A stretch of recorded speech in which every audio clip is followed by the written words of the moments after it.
that was humans reading human readable text and not humans trying to read QR codes, but that was humans looking at human readable text. And just, if you have anything to add to that, please feel free. Yeah, I sure do. So as the ballot marking device is meant to help voters create a paper ballot. The ballot marking device does not tabulate or count any paper ballots.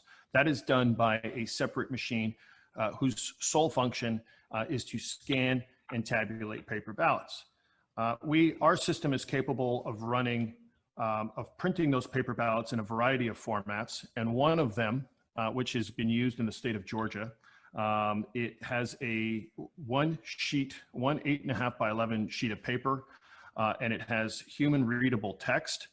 There is also a QR code. The advantage of the QR code is that it allows for a single 8.5 by 11 sheet of paper to have all of the selections that a voter makes.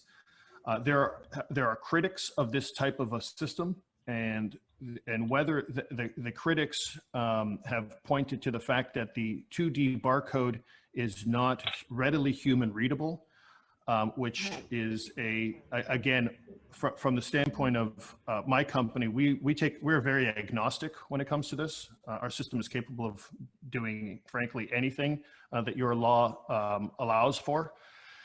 And the critics argue that what is looked at on the screen of the ballot marking device may or may not be the same as what is printed on that ballot. Now, the flip side to that argument is that a voter has an opportunity when they are holding their printed piece of paper. That is their ballot. They have not cast that ballot yet, but they're looking at that ballot and they can review their choices, which makes for a, quote, voter verified paper ballot. If you contend that voters will not look at that text, then obviously that's a discussion that is up for the people that have accountability that decide how elections should be run in any given jurisdiction. Our system has the ability to do anything, frankly, that you need it to do. So what was unique about the 100% hand audit is that what that definitively showed was that the text that the voters verified was the same as the QR code. Now, whether or not that is something that can be done on an economic basis for every future election, whether that's something that is done randomly through audits of risk limiting audits, that is now quickly becoming the norm across the country. And it is a very good thing in everyone's opinion as it increases transparency and confidence. That